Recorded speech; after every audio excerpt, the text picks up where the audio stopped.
Por tanto, es importante que se sincere esta situación de tal manera que, vuelvo a insistir, recuperemos siempre lo más importante en salud pública, que es la confianza en la ciudadanía. Hola, buenos días. Ahora sí. Buenos días. Ahora sí. Dos asuntos bien puntuales, Gabriela.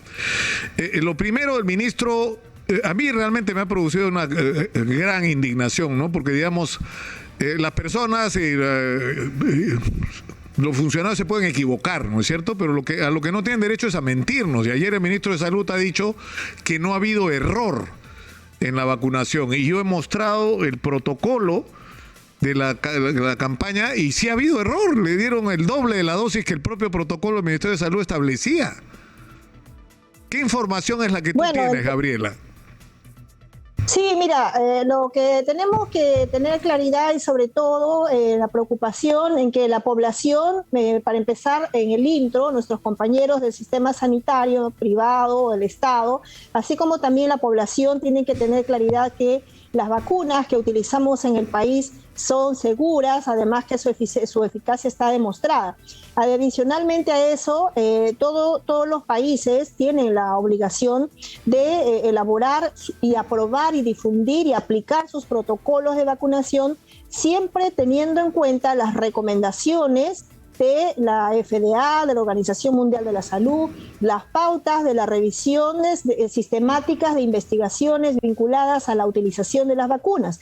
En ese sentido, el esquema de vacunación autorizado en el mundo y el que se viene aplicando todos los países, y nuestro país no es exento, es el hablar del esquema primario de vacunación y la dosis de refuerzo. Por tanto, el esquema primario de vacunación implica lo que se trabajó el año pasado, la administración de las dos primeras dosis de vacunación sobre las cuales nosotros hablábamos de población protegida.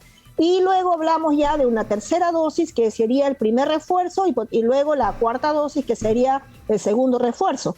En particular, en nuestro país, lo que nosotros hemos hecho es emplear vacunas de las que se disponían, sean Pfizer, Sinopharm, AstraZeneca, en ese esquema primario, de acuerdo a las plataformas que ya se conocen. Luego, cuando se habló de la tercera dosis o la primera de refuerzo, pues empleamos las vacunas Pfizer y AstraZeneca. Esta vez disponemos de vacuna Moderna, y en ese sentido, con la vacuna de laboratorio Moderna, de acuerdo a sus especificaciones técnicas del propio laboratorio, entonces nosotros podríamos utilizarlo como esquema primario o como dosis de refuerzo. Para el caso de la cuarta dosis, que es lo que se ha aprobado en el protocolo nacional, lo que se está utilizando es la cuarta dosis o dosis autorizada como refuerzo. Eso implica entonces que, como está aprobado por los estudios demostrados, es que la población que está recibiendo la cuarta dosis, o en este caso, entonces, o dosis de refuerzo, para que quede claro, porque ahí no hay que hacer un juego de palabras, es que la dosis es de 50 microgramos, que equivale entonces a decir entonces la dosis de 0.25 mililitros, que es lo que está administrando en este momento, ya después de haber corregido, ¿no? Gabriela, voy a leer textualmente lo que dice el protocolo que el Ministerio de Salud, a través de la Dirección de Inmunizaciones y de otras dos direcciones del Ministerio de Salud, del Viceministerio, porque este es el protocolo de vacunación contra el COVID-19, cuarta dosis Perú.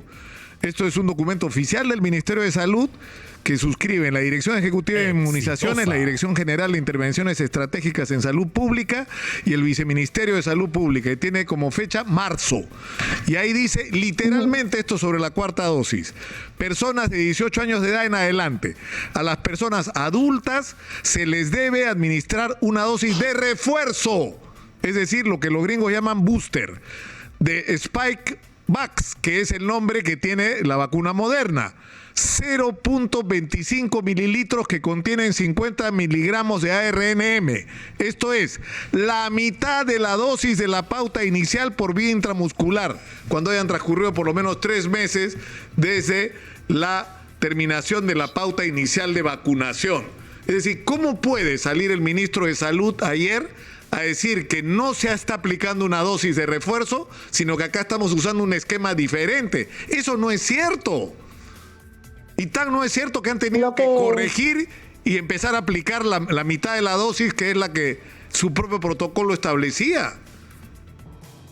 El Ministerio de Salud ya ha socializado con fecha 22 a todas las regiones del país las medidas correctivas para asumir lo que implica entonces la colocación de esta segunda dosis de refuerzo al personal de salud, a la población mayor de 70, así como también a los inmunosuprimidos severos. Y eso incluye entonces el hecho de que se está corrigiendo y asegurando nuevamente a todo el país que lo que estamos colocando en este momento es la cuarta dosis, o lo que vendría a decir la segunda dosis de refuerzo, entonces equivalente a 50 microgramos de la vacuna del laboratorio Moderna.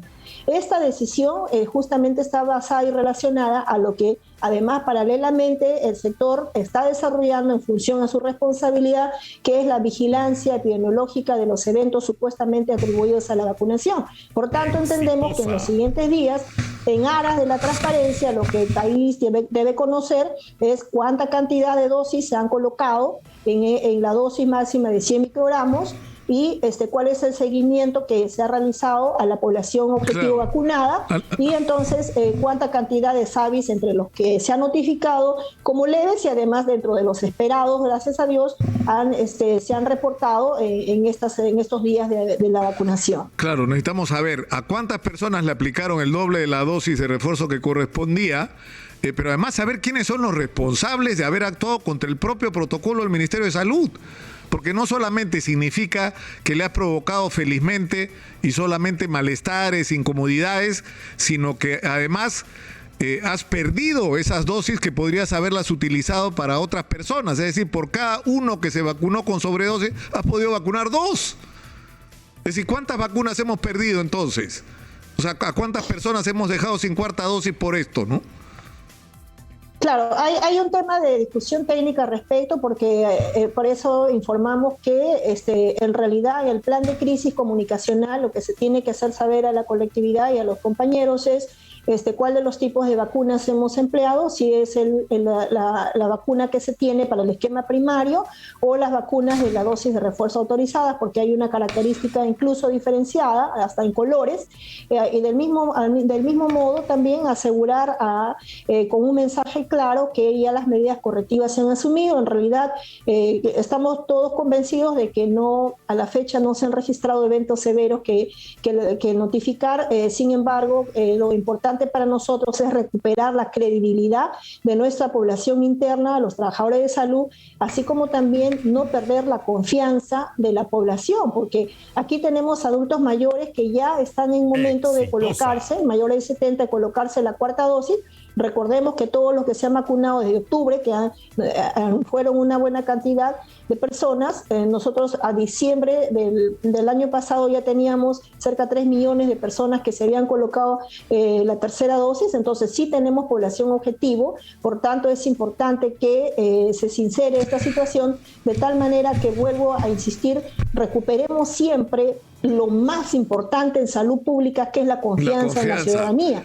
Estamos colocando vacuna en cuarta dosis, tenemos que superar la valla del 54% en el que estamos en tercera dosis, debemos de llegar mínimamente al 80% y nos está faltando casi 9 millones de personas en colocar esta tercera dosis de aquellos que habían ya recibido segunda dosis, y adicionalmente a eso, pues tenemos que seguir trabajando fuerte en lo que significa la colocación de las otras vacunas del esquema regular en la población, considerando además que tenemos alertas epidemiológicas por incremento de otras morbilidades asociadas a vacuna. Claro, y eso es justamente a lo que iba. Yo tengo en las manos acá la alerta epidemiológica que se emitió el domingo con respecto a la influenza, porque se han reportado casos de influenza A H3N2 en regiones del Perú, dice el documento.